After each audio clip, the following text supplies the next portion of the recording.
मेरा नाम कोहिनूर है। मेरी शादी एक मिडिल क्लास फैमिली में हुई थी, जहां पर मेरे पति के अलावा मेरे ससुर, जेठ जेठानी और उनकी एक जवान बेटी भी रहते थे। मेरे ससुराल में किसी चीज की कमी नहीं थी। शादी के बाद मैं अपनी ससुराल में बहुत खुश रहने लगी थी। हर रात मेरे ससुर मेरी कमर पर अपने होंठ लगाते थे, जिससे मुझे बहुत सुकून मिलता था और मैं गहरी नींद में सो जाती थी। लेकिन सुबह होते ही मेरा शरीर सूजा हुआ होता था और उस पर लाल निशान होते थे। आखिर ये निशान कैसे होते थे? मुझे अपने ससुर पर शक हुआ और अगली रात मैंने एक योजना बनाई। मैंने मूंग के ट्यूब की जगह दूसरा ट्यूब रख दिया और सोने का नाटक करने लगी। करीब 15 मिनट बाद मैंने देखा कि मेरे ससुर कुछ अजीब कर रहे थे। यह देखकर मेरे रोंगटे खड़े हो गए। मेरे माता पिता ने मेरी पढ़ाई के बाद मेरी शादी तय कर दी थी। मेरी शादी मेरे पिता के दोस्त के बेटे के साथ हुई थी। मेरे ससुर मेरे पिता के पुराने दोस्त थे, लेकिन उनकी दोस्ती बचपन में ज्यादा थी। मैंने अपने ससुर को शादी के बाद पहली बार देखा था, क्योंकि उनके बीच की दोस्ती केवल नाम मात्र की रह गई थी। जब मेरे पिता ने एक दिन अपने दोस्त के बेटे यानी मेरे पति को देखा तो उन्हें वह बहुत पसंद आया। उन्होंने फौरन ही मेरे ससुर से उसके बेटे की शादी के बारे में बात की। लड़के वाले जब मुझे देखने आए तो उन्होंने मुझे तुरंत पसंद कर लिया और मेरी शादी हो गई। इसके बाद मेरे ससुर और पिता की पुरानी दोस्ती फिर से कायम हो गई। मेरे ससुराल में सभी लोग मेरे साथ अच्छा व्यवहार करते थे। मेरी जेठानी भी मेरे साथ बहनों की तरह रहती थी और उनकी बेटी मीनू मेरी दोस्त बन गई थी। मैं अपने ससुराल वालों के साथ जल्दी ही एडजस्ट हो गई थी। मेरे पति भी बहुत अच्छे इंसान थे और मेरा ख्याल रखते थे। शादी के 4 महीने बाद मेरे पति को दूसरे शहर काम के सिलसिले में जाना पड़ा। उन्होंने मुझे बताया कि उन्हें 1 महीने की छुट्टी मिली है, लेकिन मैंने जिद करके 1 हफ्ता और बढ़वा दिया। इसके बाद और छुट्टी की गुंजाइश नहीं थी। मैं उनके जाने पर बहुत उदास हो गई थी। ऊपर वाले ने पति पत्नी का रिश्ता ही ऐसा बनाया है कि अगर दोनों साथ न हो तो दूरी बर्दाश्त नहीं होती। मेरी शादी को सिर्फ 4 महीने ही हुए थे और मैं अपने पति के बिना नहीं रह सकती थी। फिर वो दिन भी आ गया जब मेरे पति को जाना था। उनके जाने के बाद मैं बहुत उदास रहने लगी थी। मेरी सास और जेठानी मुझे समझाती थी और मीनू भी मुझे हंसाने की कोशिश करती थी। धीरे धीरे मैं नॉर्मल हो गई। मेरे पति के जाने के 15 दिन बाद मेरे साथ एक अजीब घटना घटने लगी। रात को चाय पीकर सोने के बाद सुबह जब मेरी आंख खुली तो मुझे अपने आसपास अजीब सी स्मेल आ रही थी। जब मैंने अपने हाथ पैरों पर देखा तो वे सूजे हुए थे और उन पर लाल निशान थे। मैं डर गई थी और बाथरूम में नहाने चली गई। नहाने के बाद लाल रंग के निशान थोड़ा हल्के हो गए थे, लेकिन सूजन अभी भी थी। मुझे समझ में नहीं आ रहा था कि यह सब कैसे हो रहा है। जब मैं नाश्ते के लिए नीचे गई तो सब कुछ नॉर्मल था। सब लोग नाश्ते की टेबल पर बैठे मेरा इंतजार कर रहे थे। मेरी सास ने मुझसे पूछा, क्या हुआ बहू, तुम उदास क्यों लग रही हो? मैंने कहा, नहीं माँ जी, ऐसी कोई बात नहीं है। लेकिन मेरा चेहरा देखकर सभी को लगा कि कुछ तो हुआ है। मेरे ससुर ने मुस्कुराते हुए पूछा, कुछ तो बात है, तुम्हारा चेहरा बहुत उतरा हुआ लग रहा है। मैंने जवाब दिया, कुछ नहीं, बस रितेश की याद आ रही है। इस पर सब ने मुझे दिलासा दिया और कहा, टेंशन मत लो, धीरे धीरे सब आदत हो जाएगी।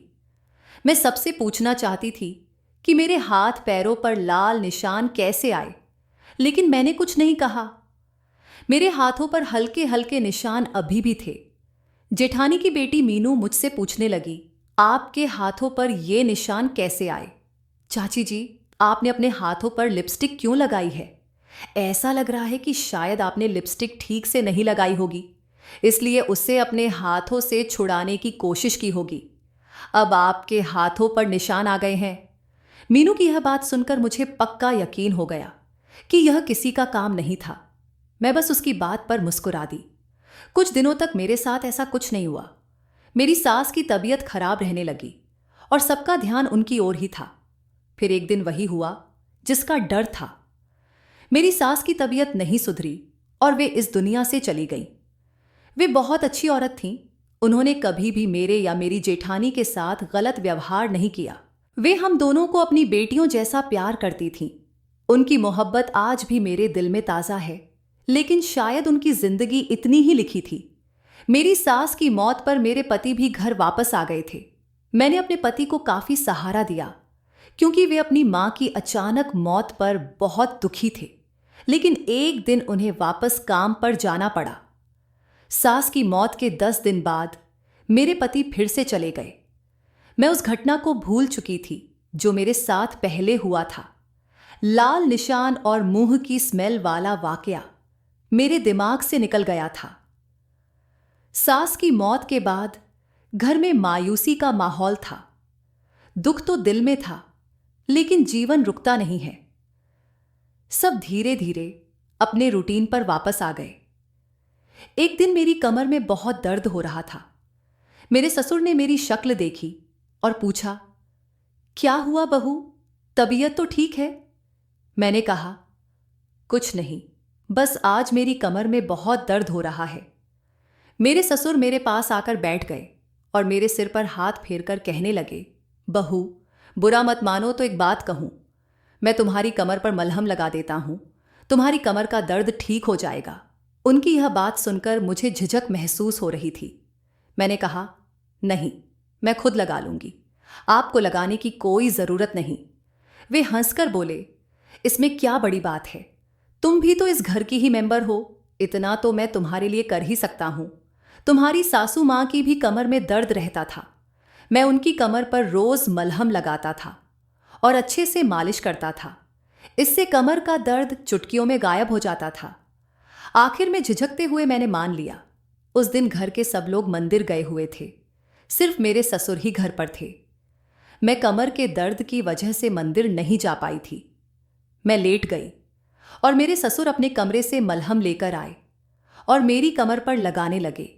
वे बहुत अच्छे से मालिश कर रहे थे और मुझे बहुत अच्छा महसूस हो रहा था। जब मालिश हो गई तो उन्होंने मुस्कुराकर पूछा, अब कैसा लग रहा है? मैंने हंसकर जवाब दिया, आप तो बहुत अच्छी मालिश करते हैं। मेरी कमर का दर्द तो बिल्कुल ठीक हो गया। वे कहने लगे, अब देखो, मैं तुम्हारे पैरों की मालिश करता हूं, तुम्हारे पैरों को भी आराम मिलेगा। इससे पहले कि मैं कुछ कह पाती, उन्होंने मेरे पैरों पर मालिश करना शुरू कर दिया। मैं चुप हो गई थी। मेरे ससुर मालिश करके चले गए और सब लोग मंदिर से वापस आ गए। मुझे बहुत आराम मिला था, इसलिए मैं अपने कमरे में जाकर लेट गई और मुझे नींद आ गई। जब सुबह हुई तो मैंने देखा कि मेरे हाथों और पैरों पर फिर से लाल निशान थे और मुंह की खुशबू आ रही थी, जैसे रात को मालिश हुई हो। लेकिन मुझे याद था कि मालिश तो रात को ही हुई थी। बाथरूम में जाकर मैंने अपने शरीर को देखा तो मेरे पूरे शरीर पर लाल निशान थे। एक बार फिर से वही घटना हुई थी और मैं रोने लगी थी। मैंने निशानों को छुड़ाने के लिए अपने शरीर पर पानी डाल लिया और नहाने लगी थी। मुझे समझ नहीं आ रहा था कि यह सब कैसे हो सकता है। आखिर यह लाल निशान मेरे हाथ पैर और पूरे शरीर पर कैसे आ जाते हैं? कौन मेरे शरीर पर निशान लगाता है जिसका मुझे एहसास भी नहीं होता? मेरा दिल चाहता कि मैं इस बारे में अपने पति को बताऊं कि आखिर मेरे साथ ऐसा कैसे हो सकता है। यह सब सोच सोच कर मेरे सिर में दर्द होने लगा और मेरी तबीयत भी खराब होने लगी थी। मैं काम से फ्री होकर अपने कमरे में आकर लेट गई और दवाई खाने लगी। जैसे ही मैंने दवाई खाने के लिए दराज खोली, उसमें कई मलहम के पैकेट पड़े थे। उससे मुझे पता चल गया कि वही मलहम की खुशबू है जो मेरे कमरे में आती है। लेकिन सोचने वाली बात यह है कि इतने सारे मलहम के पैकेट मेरे कमरे में कहां से आ गए थे? मेरे पास तो सिर्फ एक ही मलहम का ट्यूब था। मैं यह सब सोचते सोचते भूल गई थी कि मैंने दराज दवाई निकालने के लिए खोली थी। लेकिन मलहम की खुशबू इतनी ज्यादा थी कि मुझे वह पैकेट दूर से ही दिखाई दे गए थे। उसे सुनकर मुझे बहुत डर लगने लगा। मैंने उस मुंह के पैकेट को वहीं रखा और सोचने लगी कि आखिर यह कैसी चीज है जिसकी खुशबू इतनी अलग है और यह मेरे कमरे में भी मौजूद है। तभी अचानक मेरे दिमाग में धमाका हुआ जब मैंने अपने हाथों और पैरों को देखा। मेरे हाथों और पैरों पर लाल लाल निशान और सूजन थी और उनसे अजीब सी खुशबू आ रही थी। मैं बहुत डर गई कि यह सब क्या हो रहा है? मेरे शरीर पर यह लाल निशान कैसे आ गए?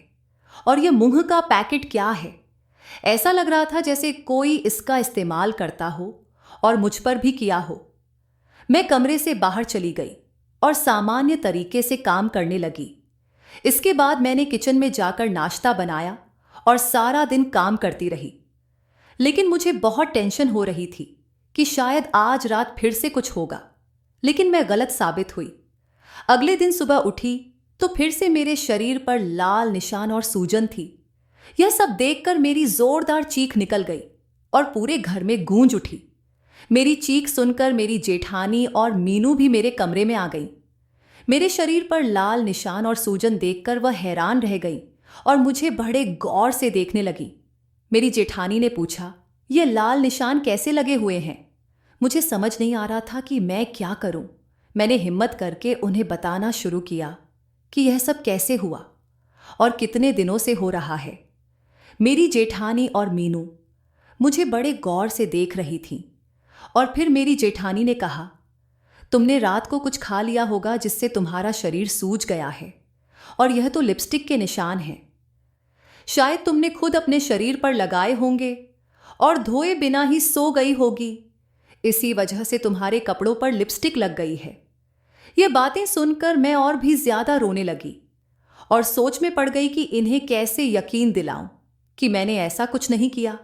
थोड़ी देर बाद मैंने कहा, मेरे कमरे में कोई आता है जिसने यह सब किया है। मेरी यह बात सुनकर दोनों एक दूसरे की तरफ देखने लगी और कहने लगी कि यहां कोई नहीं आ सकता। घर में जितने भी लोग हैं सब अपने काम में लगे रहते हैं। उन्होंने मुझे नहाने के लिए कहा और मेरे हाथ पैर भी साफ कर दिए। फिर कहा कि नाश्ता करने के लिए नीचे आ जाओ, उसके बाद बात करेंगे। मैंने नहा धोकर अपने कपड़े बदल लिए और अपने रूम की सफाई करने के बाद बाहर आ गई। लेकिन मेरे ससुर मुझे देखकर परेशान हो गए। उन्होंने मुझसे पूछा, क्या हुआ है बहू, तुम परेशान लग रही हो? मैंने उन्हें सब कुछ बता दिया। यह सुनकर वह खामोश हो गए और बोले, चलो परेशान मत हो, नाश्ता कर लो। नाश्ता करने के बाद मेरे ससुर मेरे पास आकर बैठ गए और कहने लगे, तुम फिक्र मत करो, मैं तुम्हारे साथ हूं, मैं तुम्हें कुछ नहीं होने दूंगा। उनकी बातें सुनकर मुझे दिलासा मिला। और फिर मेरी जेठानी मेरे पास आई और कहने लगी, तुम डरो मत, हमारे घर में ऐसा कुछ नहीं है, तुम बेवजह ही परेशान हो रही हो। मेरी शादी को 18 साल हो गए हैं, मैंने आज तक यहां ऐसा कुछ भी महसूस नहीं किया। तुम्हारे साथ जो हो रहा है वैसा कभी मेरे साथ या हमारी सास के साथ भी नहीं हुआ। तो फिर भला तुम्हारे साथ ऐसा कैसे हो सकता है कि कोई तुम्हारे कमरे में आए और तुम्हें पता न चले? तुम खुद ही लिपस्टिक लगाती होगी और शायद वह लिपस्टिक तुम्हारे हाथ से फैल जाती होगी।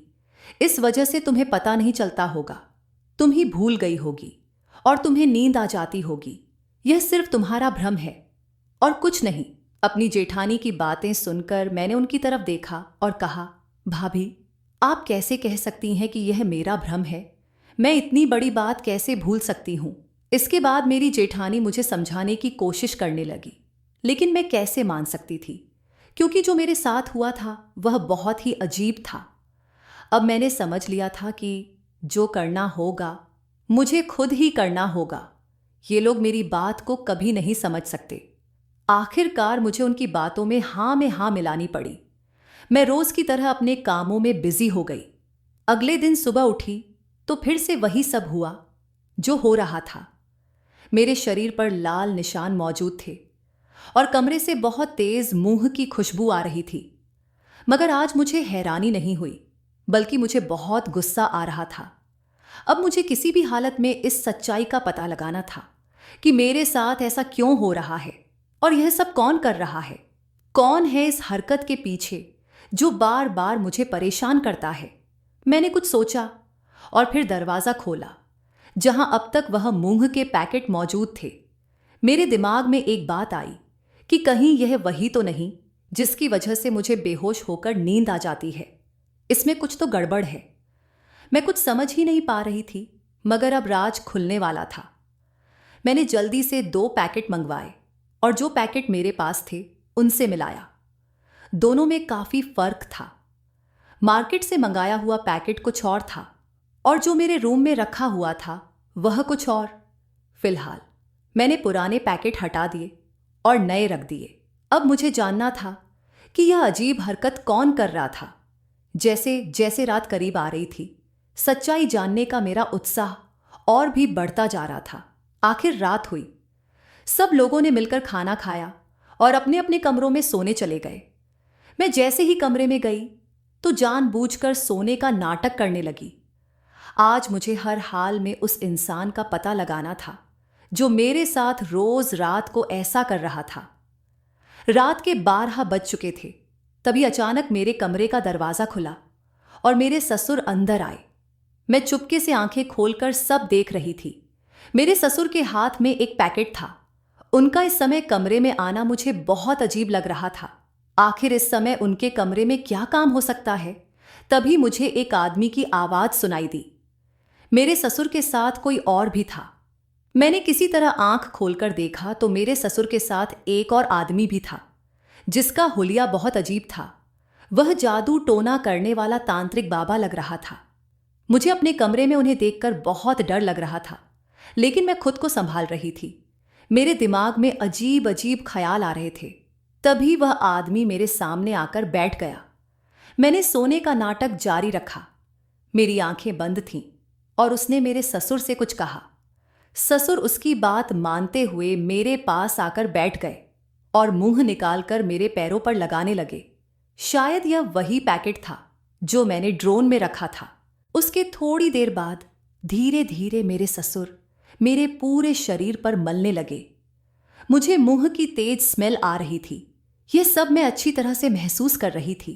मेरा दिल चाह रहा था कि मैं उठकर बैठ जाऊं और अपने ससुर को एक जोरदार थप्पड़ लगा दूं, क्योंकि वह मेरी साड़ी के अंदर हाथ डालकर मेरे सारे शरीर पर मल रहे थे। मन तो कर रहा था कि जोर से चिल्लाऊं और घर में सबको उठा दूं, लेकिन मैं ऐसा कुछ नहीं कर सकती थी। तभी वह आदमी कहने लगा, इस मुंह को लगाकर यह बेहोश हो चुकी है, क्योंकि यह मुंह नहीं बल्कि एक ऐसी दवाई है जिसमें हमने कुछ ऐसे तत्व शामिल किए हैं जो इसके शरीर में लगने से इसकी स्मेल इसकी नाक तक जाएगी और यह बेहोशी की हालत में रहेगी। यह दवाई इसके सारे शरीर पर लगाने से इसका शरीर सुन्न पड़ जाएगा और यह कुछ भी महसूस नहीं कर पाएगी। इसकी स्मेल हमें नहीं आ सकती क्योंकि हमने अपनी नाक में रुई लगाई हुई है। इसका असर सिर्फ इस लड़की को ही होगा। उस आदमी की बात सुनकर मैं समझ गई थी कि तभी तो मैं बेहोश हो जाया करती थी और मुझे कुछ भी महसूस नहीं होता था। थोड़ी देर के बाद उस आदमी ने कुछ मंत्र पढ़ने शुरू किए और मेरे ऊपर फूंकने लगा। फिर उसने मेरे ससुर को कमरे से बाहर जाने के लिए कहा। तब उसकी बात सुनकर मेरे ससुर कमरे से बाहर चले गए थे। मुझे बहुत डर लग रहा था कि अब ना जाने वह आदमी मेरे साथ क्या करेगा। वह आदमी मेरे पूरे शरीर पर हाथ फेर रहा था। मैंने चाहकर भी कुछ नहीं किया और लेटी रही।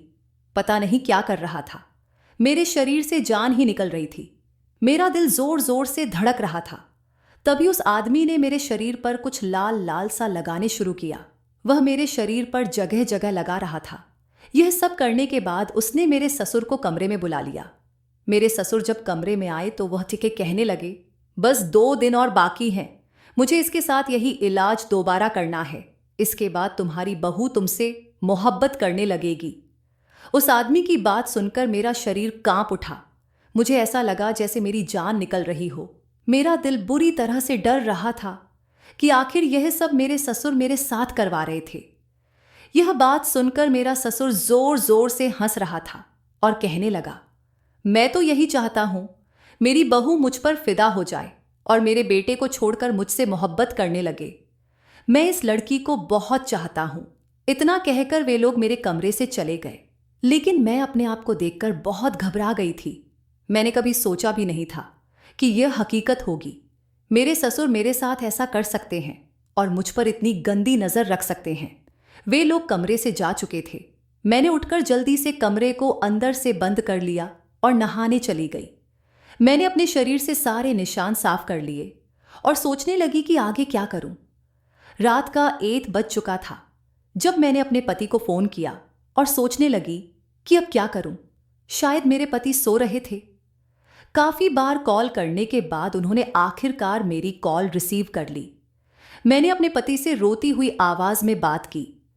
मेरी आवाज सुनकर वे घबरा गए और मुझसे रोने की वजह पूछने लगे। मैंने उनसे कहा, मुझे कुछ नहीं पता, सुबह तक आप घर पर मिले, अगर आप घर पर नहीं आए तो मैं घर छोड़कर चली जाऊंगी। यह कहकर मैंने फोन बंद कर दिया। अगली सुबह हुई तो मैं खुद कमरे से बाहर निकली। मेरे सामने मेरे ससुर टीवी देख रहे थे। मुझे आता देखकर उनके चेहरे पर अचानक मुस्कुराहट आ गई, लेकिन इस समय मुझे लग रहा था कि उनके चेहरे के पीछे एक शैतानी चेहरा छुपा हुआ है। सुबह के 9 बजे मेरे पति घर पर आ गए और उन्होंने मुझसे पूछा, क्या हुआ है? तुमने मुझे इतनी अचानक घर पर क्यों बुलाया? घर में सारे लोग मौजूद थे। मेरे पति मेरे सवाल का जवाब सुनने के लिए बेकरार थे और सब लोग यह जानने के लिए उत्सुक थे कि मैंने अपने पति को क्यों बुलाया। मुझे समझ में नहीं आ रहा था कि मैं कैसे अपने ससुर की बात सबको बताऊं, लेकिन बड़ी हिम्मत करके मैंने सब कुछ बता दिया। मेरी बातें और सारी रात सुनकर मेरे ससुर का चेहरा उतर गया था। उनके चेहरे के एक्सप्रेशन बदलने लगे थे। यह सुनते ही मेरे पति ने सबके सामने मेरे मुंह पर थप्पड़ मार दिया। वे यह बात सुनकर गुस्से में आ गए थे और मुझे पता था कि कोई भी मेरी बात पर यकीन नहीं करेगा। तभी अचानक मेरे ससुर बोल पड़े, तुम्हारी पत्नी मुझ पर कैसा इल्जाम लगा रही है? मेरे पति मेरा हाथ पकड़कर मुझे घर से बाहर निकालने लगे थे।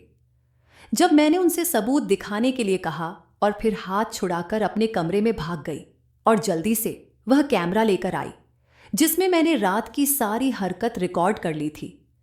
उस वीडियो को देखकर मेरा पति सदमे में था। घर के सारे सदस्य ने भी वह वीडियो देख लिया और उसके बाद मेरे ससुर सर झुकाए खड़े थे।